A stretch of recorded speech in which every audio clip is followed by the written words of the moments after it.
और द्वापर युग में पांडवों का जो यज्ञ हुआ था उसका उदाहरण देकर अपने भाईचारे का बचाव करना चाह रहा है कि पांचों पांडव और श्री कृष्ण जी रथ लेकर और करुणामय ऋषि जी के पास में गए। उन्होंने आकर उनका खाना खाया, उनका शंख बजाया। क्या उन्होंने मान सम्मान नहीं किया? क्या वो कौन से छोटे पड़ गए? तो पहले विकास भाई के वचन सुनते हैं, उसके बाद मालिक के ज्ञान आधार से फिर इस पर निर्णय करेंगे। सुनिएगा। और दूसरी चीज, द्वापर युग का सत्संग सारा का याद होगा, जब सुदर्शन सुपथ के रूप में स्वयं परमात्मा, पांचों पांडव वीर और छठे कृष्ण भगवान उनके यज्ञ में गए, उनमें भाई कौन सा नाम ले रहा था?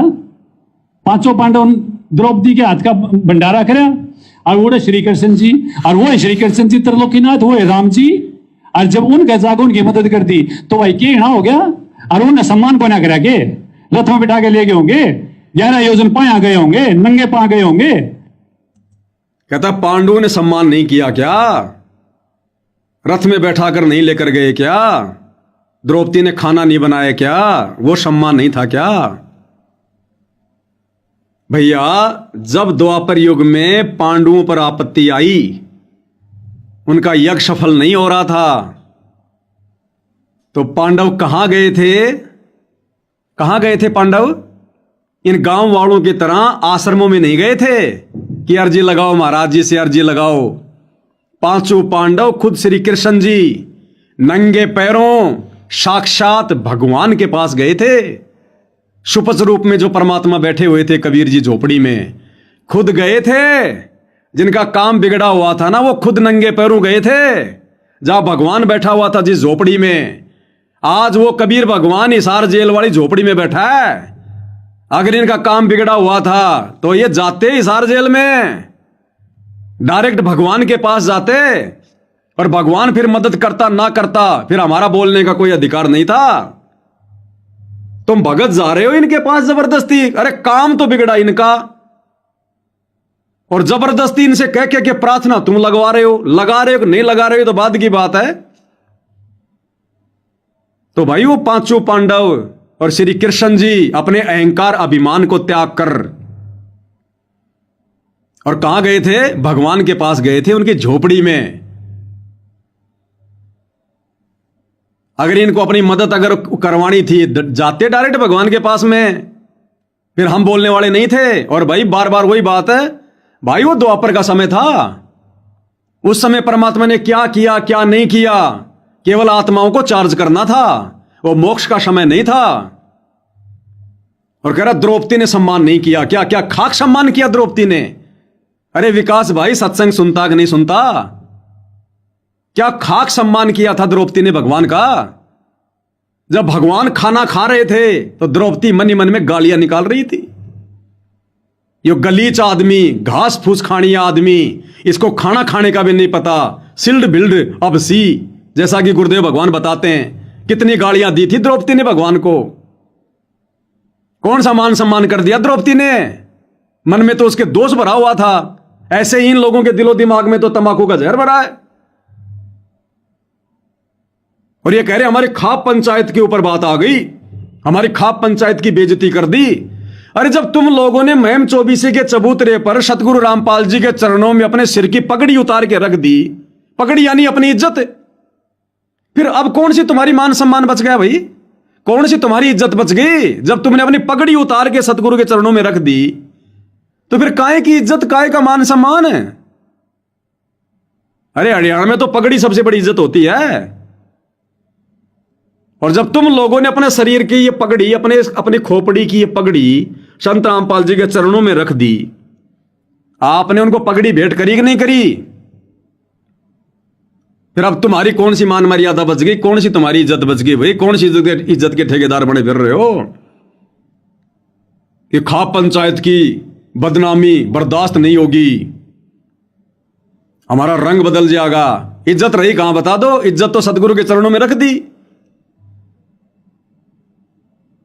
द्रौपदी ने मान सम्मान किया था। द्रौपदी तो गालियां निकाल रही थी, वो मान सम्मान था वो। और पांचों पांडु खुद गए थे, नंगे पैर गए थे, मुकुट समेत दंडवत किया, जाते ही सार जेल में। बाद में मालिक की मर्जी हो, मदद करता न करता, हम कौन थे फिर बोलने वाले। ये जो बीच में जो तुम ये एजेंट गिरी वाला काम करोगे ना, तो भाई ये बर्दाश्त नहीं होगा। ये तो फिर ज्ञान आधार से बोलना पड़ेगा। और दूसरा मेरे भाई, तू कह रहा कि द्रौपदी ने द्वापर युग में खाना बना के खिला दिया भगवान को, तो दास यही तो कह रहा भाई, वो द्वापर युग की बात थी। वो उस समय परमात्मा क्या करेंगे क्या नहीं करेंगे, वो चीजें वर्तमान में अप्लाई नहीं होगी। द्वापर युग में द्रौपदी ने नाम दीक्षा नहीं ले रखी थी, जैसा आप कह रहे हो कि द्रौपदी ने कौन सी नाम दीक्षा ले रखी थी, और भगवान ने उसके हाथ का खाना खाया, खाया ना। द्रौपदी ने खाना बनाया और भगवान ने उसके हाथ का खाना खाया। और खाना बनाते समय द्रौपदी क्या क्या सोच रही थी, और जब भगवान खाना खाने लगे तो कैसे वो भगवान को गालियां निकाल रही थी। ये सम्मान है ये। अब आगे सुनिए भाई और बहनों, कहता द्रौपदी ने अपने हाथों से खाना बनाया और परमात्मा ने अपने हाथों से खाना खाया, तो इसमें क्या हो गया? वो खाना परमात्मा ने कैसे स्वीकार कर लिया? वो भी तो द्रौपदी ने मान सम्मान ही किया था। तो इसका जवाब आगे देंगे भाई और बहनों, ध्यान से सुनिए। और भाई कौन सी का चीज छोटी थी द्वापर के सत्संग में, जब पांडवों का शंख बजाया, इन्होंने बता दो पांडव किस तरह हिड़े थे, पांचों वीर थे, छठे कृष्ण भगवान थे। द्रौपदी ने खुद अपने हाथ से खाना बनाया, खुद हाथ से खाना बनाया, सम्मान ना था के इसमें कौन सा अपमान था? किसने क्या कह देगा? वो कौन सा सत्संग अप्लाई करेगा? कति बेउद्देश्य गंदी बात करने की जरूरत नहीं है पवन भाई। करा यहां कौन सा सत्संग अप्लाई करेगा पवन दास तू? अब बता कौन से सत्संग का रेफरेंस देगा कि द्रौपदी ने तो अपने हाथों से खाना बना के, वो तो अनुपदेशी थी, और अपने हाथों से खाना बना के द्रौपदी ने भगवान को खिलाया। तू कह रहा ना कि परमात्मा किसी भी अनुपदेशी का सम्मान स्वीकार नहीं करते, तो द्रौपदी कौन सी भगत थी? फिर भगवान ने उसका खाना क्यों स्वीकार कर लिया? कह रहा यहां कौन सा सत्संग अप्लाई करेगा पवन दास? इतना ज्ञानी ना बन तू। अब खिला के दिखा देना भगवान को खाना तू किसी भी अनुपदेशी से। अरे अब खिला के दिखा विकास सिंह पुरिया। द्वापर में तो खा लिया भगवान ने, वो तो मोक्ष का समय नहीं था भाई। तो आज वर्तमान में संत रामपाल जी को किसी भी अनुपदेशी का खाना खिला के दिखा। भाई द्वापर में खाए तो अब भी खाएगा। इसलिए दास बार बार कह रहा है वो द्वापर की घटना ही थी, त्रेता की घटना थी, सतयुग की घटना थी, वो मोक्ष का समय नहीं था। परमात्मा ने केवल आत्माओं को अपनी शरण में लगा के रखना था। आज खिला के दिखाना तू सतगुरु को अनुपदेशियों का खाना। सत्संग नहीं सुनता क्या भाई? सत्संग सुन सतगुरु का। लेकिन तू तो कह रहा कि ये तो निराधार है, सतगुरु के तो सत्संग ही निराधार हैं। तो भाई और बहनों, ये तो निराधार मानते हैं सत्संगों को। आप भाई बहन समझ लो, आप भाई बहन सुन लो। विकास सिंह पुरिया कह रहे हैं द्रौपदी ने हाथों से खाना बना के खिलाया, वो अनुपदेशी थी। क्या भगवान ने खाना नहीं खाया? क्या वो सम्मान स्वीकार नहीं किया? ये कलयुग की बिचली पीढ़ी है। भगवान तो अपने भक्तों को भी मना करते हैं किसी अनुपदेशी का भोजन खाने से 3 लोक का भार चढ़ेगा। और आज क्या कह रहे हैं सतगुरु रामपाल जी भगवान, वही कबीर परमात्मा। आज गुरुदेव भगवान क्या कह रहे हैं? गुरुदेव कह रहे हैं मैं भी उसी घर का खाना खाता हूं जिस घर में हमारा कोई एक व्यक्ति उपदेशी हो जाता है। सतगुरु के मुख से सुनिएगा। द्रौपदी ने हाथ से खाना बना के खिलाया, भगवान ने खाया। आज दिखा खिला के क्या कह रहे हैं गुरुदेव, सुन ले। कि जो परमात्मा से जुड़ी हुई भक्त आत्माएं नहीं से उनके भोजन खानते भी पाप लगता है, नरक में जाता है।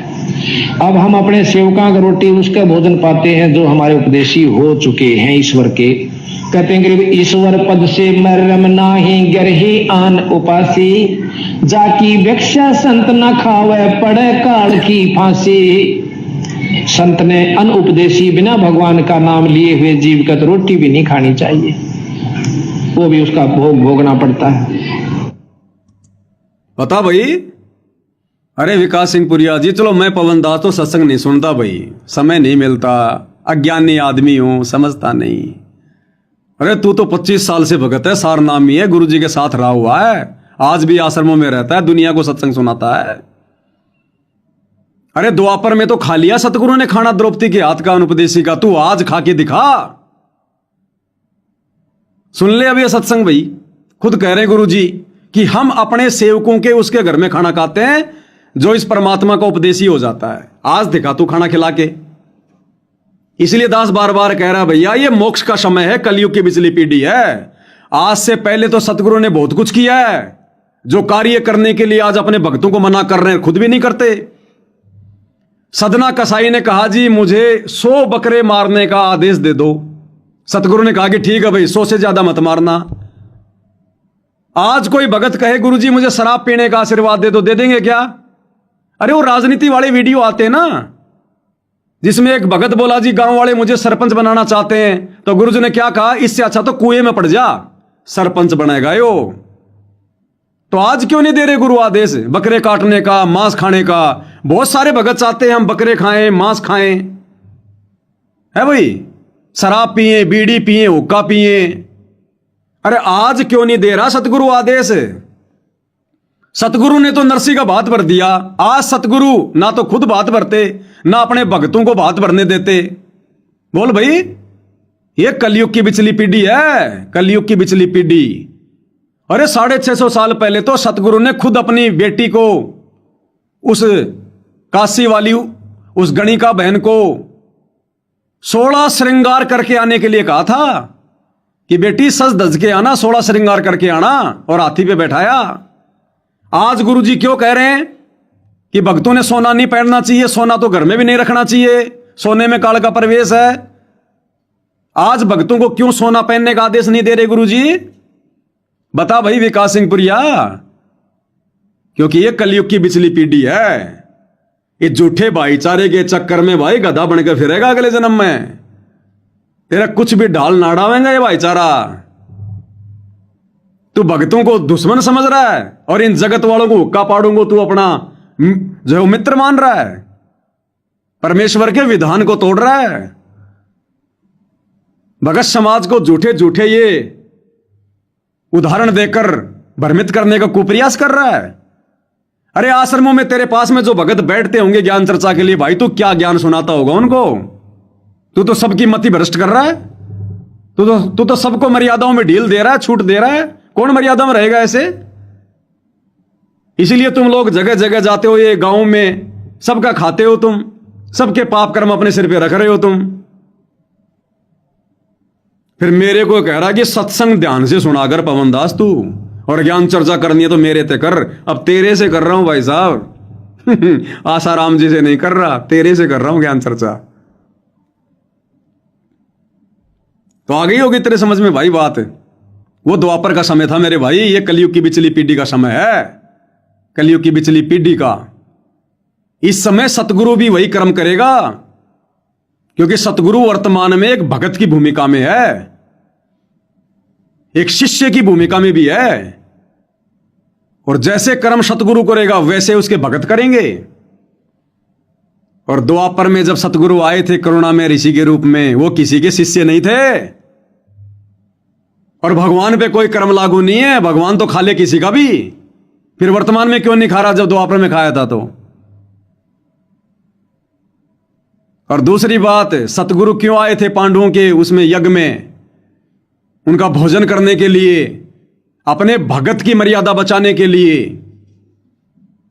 अरे पहले भीम कहां गया था? सुदर्शन के पास। सुदर्शन ने क्या कहा कि ऐसी ऐसी 100 यज्ञों का फल पहले मुझे संकल्प कर, तब तुम्हारे पाप का भोजन खाऊंगा। तो भगत ने वचन दे दिया था। अब काल भगत को ठगता वहां पर, काल पांडु में प्रेरणा कर देता कि ठीक है भाई 100 यज्ञ का फल हम तुझे दे रहे हैं, और दे दिया था उन्होंने। संत मिलन को चालिए तज माया अभिमान, जो जो कदम आगे धरे तो त्यों यज्ञ समान।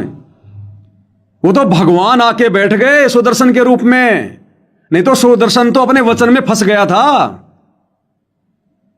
श्री कृष्ण को भेज दिया काल ने उधर से वो तैयार करके भगत की मर्यादा तोड़वाने के लिए।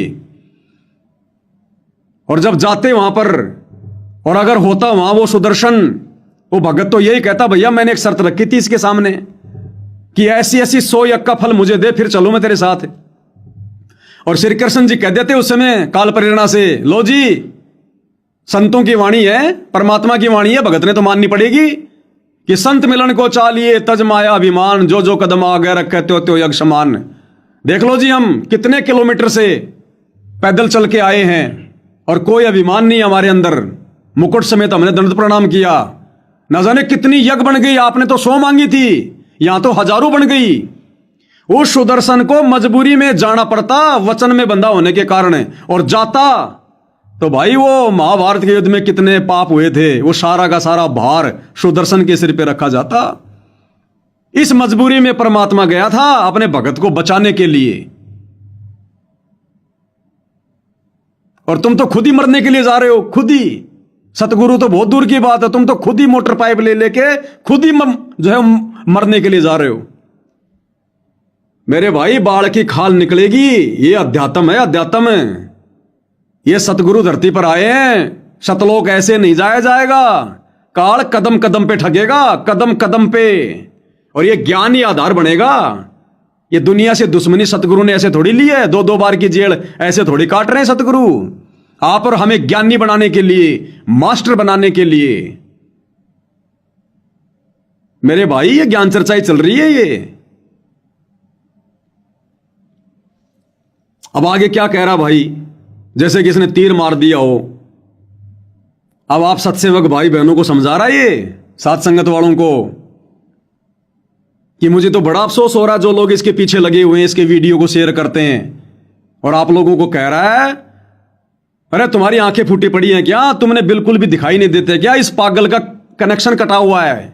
कह रहे पवन दास का सतगुरु से कनेक्शन कटा हुआ। भाई और बहनों आप विचार कर लेना किसका जोड़ा है, किसका कटा हुआ है। क्या कह रहा है भाई, ध्यान से सुनिएगा। और मैं तो ये बताऊं, जो उसने सुनकर उसकी वाहवाही कर रहे हैं, अरे डूब तो तुम गए, इस पागल का कनेक्शन ना देखते कटा पड़ा है, और तुम इसकी बात ना करो, तुमने कोने फिर ये सत्संग है, अरे ये सत्संग तो सब बेकार होंगे।